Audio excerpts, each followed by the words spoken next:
Hey everyone, welcome to Not Talks.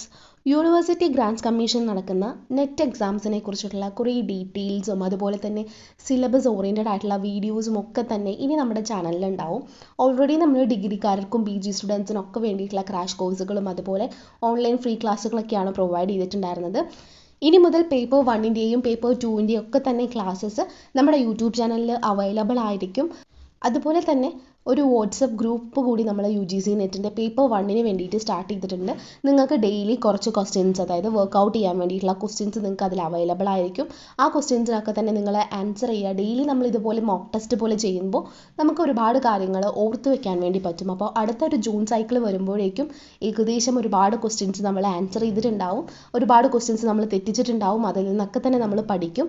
So അതിൽ join ചെയ്യാൻ interest ഉള്ള സ്റ്റുഡൻസ് ഉണ്ടെന്നുണ്ടെങ്കിൽ കമൻറ്റ് ബോക്സിൽ ഞാൻ ആ വാട്സപ്പ് ലിങ്ക് ഞാൻ പിൻ ചെയ്ത് വെച്ചിട്ടുണ്ട്, അതിലേക്ക് ജോയിൻ ചെയ്യാം. വൺസ് അഗെയിൻ നമ്മുടെ ഫാമിലിയിലേക്ക് എല്ലാവർക്കും സ്വാഗതം. ഇനി സബ്സ്ക്രൈബ് ചെയ്യാത്ത സ്റ്റുഡൻസ് ഉണ്ടെന്നുണ്ടെങ്കിൽ സബ്സ്ക്രൈബും കൂടി ചെയ്യാം. സോ ഇതുവരെ പ്രിപ്പറേഷൻസ് സ്റ്റാർട്ട് ചെയ്യാത്ത സ്റ്റുഡൻസ് ആണെന്നുണ്ടെങ്കിൽ ഇന്ന് മുതൽ പ്രിപ്പറേഷൻസ് സ്റ്റാർട്ട് ചെയ്യുക. നമ്മൾ എപ്പോഴും ശ്രദ്ധിക്കേണ്ട ഒരു കാര്യം എന്താണെന്ന് വെച്ച് കഴിഞ്ഞാൽ, എവിടെന്നോ ഏതോ വഴിക്കോ നമ്മൾ പോയിട്ട് പഠിച്ചു തുടങ്ങിയിട്ട് കാര്യമില്ല. കൃത്യമായിട്ട് ഏതൊക്കെ ഭാഗം നമ്മൾ പഠിക്കണം, ഏതൊക്കെ ഭാഗങ്ങൾ നമ്മൾ പഠിച്ചു കഴിഞ്ഞിട്ടുണ്ട്, ഏതൊക്കെ ഭാഗങ്ങൾ നമുക്കറിയാം എന്നുള്ളതിലൊക്കെ തന്നെ കൃത്യമായിട്ടുള്ള ഒരു ധാരണ ഉണ്ടാവണം. അതുപോലെ തന്നെ സിലബസ് എന്ന് പറയുന്ന കാര്യം കൃത്യമായിട്ട് നമ്മൾ മനസ്സിലാക്കി വെക്കണം. So general paper on teaching and research aptitude എന്ന് പറയുന്നതാണ് നമ്മുടെ ഈ ഒരു സബ്ജക്റ്റ് എന്ന് പറയുന്നത്. അതായത് പേപ്പർ 1 എന്ന് പറയുന്നത്. പേപ്പർ 2 ആണ് എല്ലാവർക്കും ഡിഫറൻസ് ആയിരിക്കും. അപ്പോൾ പേപ്പർ 1 എന്ന് പറയുന്ന എല്ലാവർക്കും ഈക്വൽ ആയിരിക്കും. അതിൽ നമുക്ക് ടോട്ടലായിട്ടൊരു 10 യൂണിറ്റ്സ് പഠിക്കാനുണ്ട്. ആ 10 യൂണിറ്റ്സിൽ ഫസ്റ്റ് 1 എന്ന് പറയുന്നത് ടീച്ചിങ് ആപ്റ്റിറ്റ്യൂഡാണ്. അതായത് ടീച്ചിങ്ങും അതുപോലെ റിസർച്ച് ഓറിയൻറ്റഡ് ആയിട്ടുള്ള കാര്യങ്ങളിലൊക്കെ തന്നെ ഓരോ കാൻഡിഡേറ്റിൻ്റെയും ക്യാപ്പബിലിറ്റീസ് എന്താണെന്ന് മനസ്സിലാക്കാൻ വേണ്ടിയിട്ടാണ് ഈ ഒരു ജനറൽ പേപ്പർ ഉള്ളത്. സോ ടീച്ചിങ് ആപ്റ്റിറ്റ്യൂഡാണ് യൂണിറ്റ് 1 എന്ന് പറയുന്നത്. അതിൽ ടീച്ചിങ്ങിനെ കുറിച്ചും അതിൻ്റെ കൺസെപ്റ്റിനെ കുറിച്ചും ഒബ്ജക്റ്റീവ്സിനെ കുറിച്ചിട്ടും അതുപോലെ ലെവൽസ് ഓഫ് ടീച്ചിങ്ങിനെ കുറിച്ചിട്ടൊക്കെ തന്നെ ഈ ഒരു ഭാഗത്ത് നമ്മൾ പഠിക്കണം. അതുപോലെ തന്നെ പലതരത്തിലുള്ള അഡൾട്ട് അല്ലെങ്കിൽ അഡോളസൻ്റ് ആയിട്ടുള്ള ലേണേഴ്സിൻ്റെ ക്യാരക്ടറിസ്റ്റിക്സുകളും അതുപോലെ തന്നെ അക്കാഡമിക്, സോഷ്യൽ, ഇമോഷണൽ, കോഗ്നിറ്റീവ് എന്നൊക്കെ പറഞ്ഞിട്ട് ഒരുപാട് കാര്യങ്ങൾ ഈ ഒരു ഭാഗത്ത് നിന്ന് ക്വസ്റ്റ്യൻ വരാനും ചാൻസ് ഉണ്ട്. സോ ഇതാണ് നമ്മുടെ ടോട്ടലായിട്ട് യൂണിറ്റ് 1-ൽ നിന്ന് പഠിക്കാനുള്ള കാര്യങ്ങൾ എന്ന് പറയുന്നത്. Factors affecting teaching related to teacher, learner, support material എന്താണ്, ഇൻസ്ട്രക്ഷണൽ ഫെസിലിറ്റീസ് എന്താണ്, ലേണിംഗ് എൻവയോൺമെൻറ്റും ഇൻസ്റ്റിറ്റ്യൂഷനും എന്താണ്, അതുപോലെ തന്നെ methods of teaching in institutions of higher learning, അതായത് പലതരത്തിലുള്ള ഇൻസ്റ്റിറ്റ്യൂഷൻസിനെ കുറിച്ചിട്ടും teacher centred versus learner centred ആയിട്ടുള്ള മെത്തേഡ്സിനെ കുറിച്ചിട്ടും ഓഫ്ലൈനും ഓൺലൈൻ മെത്തേഡ്സിനെ കുറിച്ചിട്ടൊക്കെ തന്നെ. അതായത് നമുക്കറിയാം ഈ സ്വയം പ്രഭ ഒക്കെ ഒരുപാട് കാര്യങ്ങളുണ്ട്. അപ്പോൾ ടീച്ചിങ് സപ്പോർട്ട് സിസ്റ്റം എന്താണ്, അതിൽ ട്രഡീഷണലും മോഡേണും അതുപോലെ തന്നെ ICT ബേസ്ഡ് ആയിട്ട് പറയുന്ന കാര്യങ്ങൾ, ഇവാലുവേഷൻ സിസ്റ്റംസ്, അതായത് ഇപ്പോൾ elements of type of evaluation എന്താണ്, ചോയ്സ് ബേസ്ഡ് ക്രെഡിറ്റ് സിസ്റ്റം എന്താണ്, അതെങ്ങനെയാണ് ഹയർ എഡ്യൂക്കേഷനിൽ നിൽക്കുന്നത്, കമ്പ്യൂട്ടർ ബേസ്ഡ് ടെസ്റ്റിങ്സ് എന്തൊക്കെയാണ്, അങ്ങനെ ഒരുപാട് കാര്യങ്ങൾ ഈ ഒരു മൊഡ്യൂളിൽ നമുക്ക് പഠിക്കാനുണ്ട്. യൂണിറ്റ് 2 എന്ന് പറയുന്നത് റിസർച്ച് ആപ്റ്റിറ്റ്യൂഡാണ്. റിസർച്ച് ഓറിയൻറ്റഡ് ആയിട്ടുള്ള കാര്യങ്ങളായിട്ടാണ്. അപ്പോൾ ഈ PG പഠിച്ച സ്റ്റുഡൻസിന് ഒരുപാട് നിങ്ങൾ പ്രൊജക്റ്റുകൾ ചെയ്തിട്ടുണ്ടാവാം, അല്ലെങ്കിൽ ഇപ്പോൾ ഡിഗ്രിക്കൊക്കെ നമ്മൾ റിസർച്ച് മെത്തഡോളജി ഒക്കെ പഠിക്കുന്നുണ്ട്, PGക്ക് നമ്മൾ പഠിക്കുന്നുണ്ട്. അപ്പോൾ ഈ റിസർച്ച് മെത്തഡോളജി എന്ന് പറയുന്ന ഒരു കാര്യത്തെ റിലേറ്റ് ചെയ്തിട്ടാണ് റിസർച്ച് ആപ്റ്റിറ്റ്യൂഡ് വരുന്നത്.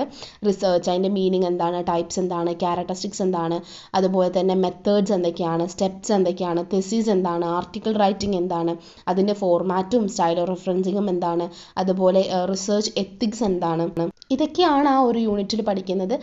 യൂണിറ്റ് 3 എന്ന് പറയുന്നത് കോംപ്രിഹെൻഷൻ ആണ്. അതായത് ഒരു പാസേജ് തന്നിട്ടുണ്ടാവും, ഒരു ടെക്സ്റ്റ് തന്നിട്ടുണ്ടാവും, എന്നിട്ട് അതിൽ നിന്ന് ആ ഒരു പാസേജ് റിലേറ്റഡ് ആയിട്ടുള്ള ക്വസ്റ്റ്യൻസ് നമ്മൾ ആൻസർ ചെയ്യണം. അതാണ് യൂണിറ്റ് 3 എന്ന് പറയുന്നത്. യൂണിറ്റ് 4 എന്ന് പറയുന്നത് കമ്മ്യൂണിക്കേഷൻ ആണ്. അതായത് കമ്മ്യൂണിക്കേഷൻ എന്താണ്, മീനിങ്, ടൈപ്സ്, അതിൻ്റെ ക്യാരക്ടറിസ്റ്റിക്സ് ഓഫ് കമ്മ്യൂണിക്കേഷൻ എന്താണ്, ഒരു എഫക്റ്റീവ് കമ്മ്യൂണിക്കേഷൻ എങ്ങനെയായിരിക്കണം, അതുപോലെ വെർബൽ എന്താണ്, നോൺ വെർബൽ എന്താണ്, ഇൻ്റർ കൾച്ചറൽ എന്താണ്, അതുപോലെ group communications, class room communications, ഇതൊക്കെയാണ് കമ്മ്യൂണിക്കേഷൻ എന്ന് പറയുന്ന ഭാഗത്ത് നിന്ന് പഠിക്കാനുള്ളത്. മാസ് മീഡിയം, സൊസൈറ്റി ഒക്കെ അതിനകത്ത് പെടുന്നതാണ്. ഇനി യൂണിറ്റ് 5 എന്ന് പറയുന്നത് മാത്തമാറ്റിക്കൽ റീസണിങ് ആൻഡ് ആപ്റ്റിറ്റ്യൂഡ് ആണ്. കുറേ പേർക്ക് ടഫായിട്ടുള്ള ഒരു കാര്യമാണ് ഈ മാത്തമാറ്റിക്കൽ റീസണിങ് എന്ന് പറയുന്നത്. അതിലെന്താണ് റീസണിങ് എന്നും, നമ്പർ സീരീസും ലെറ്റർ സീരീസും കോഡ്സുകളും റിലേഷൻഷിപ്സുകളും അതുപോലെ മാത്തമാറ്റിക്കൽ ആപ്റ്റിറ്റ്യൂഡിനെ കുറിച്ച് പറയുന്നുണ്ട്. ഇപ്പോൾ ഫ്രാക്ഷൻ അല്ലെങ്കിൽ ടൈം ആൻഡ് ഡിസ്റ്റൻസ് റിലേറ്റ് ചെയ്തിട്ടുള്ളതും, റേഷ്യോ, പ്രപ്പോർഷൻ, പെർസെൻറ്റേജ്, പ്രോഫിറ്റും ലോസും ഒക്കെ, ഇൻട്രസ്റ്റും ഡിസ്കൗണ്ടിങ്ങും ആവറേജും ഒക്കെ തന്നെ ഈ ഒരു ഭാഗത്ത് നിന്ന് ചോദിക്കാവുന്ന ക്വസ്റ്റ്യൻസ് ആണ്. നമ്മൾ എപ്പോഴും പേപ്പറിൽ ഈ ഒരു ഭാഗത്ത് നിന്ന് ഇഷ്ടംമാതിരി ക്വസ്റ്റ്യൻസ് വരാറുണ്ട്. കാരണം ഈ നമ്മൾക്ക് ഈ കണ്ടിട്ടുണ്ടാവും നിങ്ങൾ പെർസെൻറ്റേജും പ്രപ്പോർഷനൊക്കെ വെച്ച് ചോദിക്കുന്നത്. സോ മൊഡ്യൂൾ 5 എന്ന് പറയുന്നത് കൃത്യമായിട്ട് നോക്കി വെക്കേണ്ടതാണ്. ഇനി യൂണിറ്റ് 6 എന്ന് പറയുന്നത് ലോജിക്കൽ റീസണിംഗ് ആണ്. ലോജിക്കൽ റീസണിങ്ങിൽ നമുക്ക് അത്യാവശ്യം കാര്യങ്ങൾ പഠിക്കാനുണ്ട്. അതായത് സ്ട്രക്ചർ ഓഫ് ആർഗ്യുമെൻറ്റ്സ് എന്താണ്, ആർഗ്യുമെൻറ്റ്സിൻ്റെ ഫോംസ്, ഡിഡക്റ്റീവ് ആയിട്ടുള്ള ഇൻഡക്റ്റീവ് ആയിട്ടുള്ള റീസണിങ് തമ്മിലുള്ള ഡിസ്റ്റിങ്ഷനും അത് ഇവാലുവേറ്റ് ചെയ്യുന്നത് എങ്ങനെയാണ്, അനലോഗീസ് എന്താണ്, ഈ അനുമാനം എന്താണ്, വ്യാപ്തി എന്താണ്, അങ്ങനെയൊക്കെ നമുക്ക് ഒരുപാട് കാര്യങ്ങൾ ലോജിക്കൽ റീസണിങ്ങിനകത്ത് പഠിക്കാനുണ്ട്. അപ്പോൾ ഇതാണ് യൂണിറ്റ് 6 എന്ന് പറയുന്നത്. യൂണിറ്റ് 6 അത്യാവശ്യം വാസ്റ്റ് ആയിട്ടുള്ള ഒന്നാണ്. യൂണിറ്റ് 7 എന്ന് പറയുന്നത് ഡാറ്റ ഇൻ്റർപ്രിട്ടേഷൻ ആണ്. അതിൽ സോഴ്സസും അക്വിസിഷനും ക്ലാസിഫിക്കേഷനും ഒക്കെ തന്നെ ഡാറ്റയുടെ പറയുന്നുണ്ട്. ക്വാണ്ടിറ്റേറ്റീവും ക്വാളിറ്റേറ്റീവും ആയിട്ടുള്ള ഡാറ്റയെ കുറിച്ചിട്ടും ഗ്രാഫിക്കൽ റെപ്രസെൻറ്റേഷൻസ്, അതായത് ബാർ ചാർട്ടും ഹിസ്റ്റോഗ്രാംസും പൈ ചാർട്ടും ടേബിൾ ചാർട്ടും ലൈൻ ചാർട്ടും ഒക്കെ പറയുന്നുണ്ട്. ഡാറ്റ ഇൻ്റർപ്രിട്ടേഷൻ എന്താണ്, ഡാറ്റ ആൻഡ് ഗവേണൻസിനെ കുറിച്ചിട്ടൊക്കെ തന്നെ നമുക്ക് യൂണിറ്റിനകത്ത് പഠിക്കാനുണ്ട്. യൂണിറ്റ് 8 എന്ന് പറയുന്നത് ഇൻഫർമേഷൻ ആൻഡ് കമ്മ്യൂണിക്കേഷൻ ടെക്നോളജിയാണ്, അതായത് ICT ആണ്. അതായത് ജനറൽ അബ്രിവേഷൻസ് ആൻഡ് ടെർമിനോളജിനെ കുറിച്ച് അതിൽ പഠിക്കാനുണ്ട്. Basis of internet, intranet, email, audio, video conferencing, അതുപോലെ തന്നെ ICTയും ഗവേണൻസും, ഈ ഡിജിറ്റൽ ഇനീഷ്യേറ്റീവ്സ് ഹയർ എഡ്യൂക്കേഷനിൽ കൊണ്ടുവന്നിരിക്കുന്നത്. അപ്പോൾ ഇങ്ങനത്തെ കുറച്ച് കാര്യങ്ങൾ ICTക്കകത്ത് നമുക്ക് പഠിക്കാനുണ്ട്. യൂണിറ്റ് 9 എന്ന് പറയുന്നത് പീപ്പിൾ ഡെവലപ്മെൻറ്റ് ആൻഡ് എൻവയോൺമെൻറ്റ് ആണ്. ഒരു എൻവയോൺമെൻറ്റൽ സ്റ്റഡി പോലെയാണ് അത് പറയുന്നത്. അതിൽ ഡെവലപ്മെൻറ്റ് ആൻഡ് എൻവയോൺമെൻറ്റിനെ കുറിച്ചിട്ട്, അതുപോലെ ഹ്യൂമൻ ആൻഡ് എൻവയോൺമെൻറ്റൽ ഇൻട്രാക്ഷൻസിനെ കുറിച്ചിട്ട്, എൻവയോൺമെൻറ്റൽ ഇഷ്യൂസിനെ കുറിച്ചിട്ട്, അതുപോലെ impacts of pollutants on human health, അതുപോലെ തന്നെ നാച്ചുറൽ ആയിട്ടുള്ള എനർജി റിസോഴ്സസിനെ കുറിച്ചിട്ടും ഹസാർഡ്സും ഡിസാസ്റ്റേഴ്സിനെ കുറിച്ചിട്ട്, എൻവയോൺമെൻറ്റൽ പ്രൊട്ടക്ഷൻ ആക്റ്റുകളെ കുറിച്ചിട്ടൊക്കെ തന്നെ ഈ ഒരു യൂണിറ്റ് 9 നമുക്ക് പഠിക്കാനുണ്ട്. ഇത് ശ്രദ്ധിച്ച് വെച്ച് കഴിഞ്ഞാൽ ഏറ്റവും സിമ്പിളായിട്ട് നമുക്ക് സ്കോർ ചെയ്യാൻ പറ്റുന്ന ഒരു ഭാഗം കൂടിയാണിത്. യൂണിറ്റ് 10 എന്ന് പറയുന്നത് ഹയർ എഡ്യൂക്കേഷൻ സിസ്റ്റമാണ്. ഹയർ എഡ്യൂക്കേഷൻ സിസ്റ്റത്തിൽ ഇൻസ്റ്റിറ്റ്യൂഷൻസും അതുപോലെ തന്നെ ഹയർ ലേണിങ്ങിനെ കുറിച്ചിട്ടും, അതുപോലെ ആൻഷ്യൻ ഇന്ത്യയിലുള്ള എഡ്യൂക്കേഷൻ സിസ്റ്റത്തെക്കുറിച്ച് അതിൽ പഠിക്കാനുണ്ട്.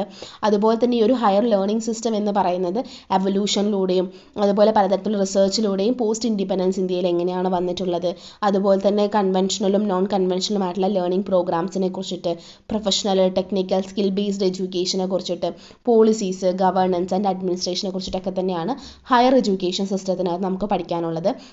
അപ്പോൾ ടോട്ടലായിട്ട് നമ്മൾ 10 യൂണിറ്റ്സുകളാണ് പഠിക്കാനുള്ളത്. 10 യൂണിറ്റ്സുകളും ഏറ്റവും ഇമ്പോർട്ടൻ്റ് ആയിട്ടുള്ള യൂണിറ്റുകളാണ്. ഈച്ച് യൂണിറ്റിൽ നിന്ന് നമുക്ക് ക്വസ്റ്റ്യൻസ് ഉണ്ടാവും.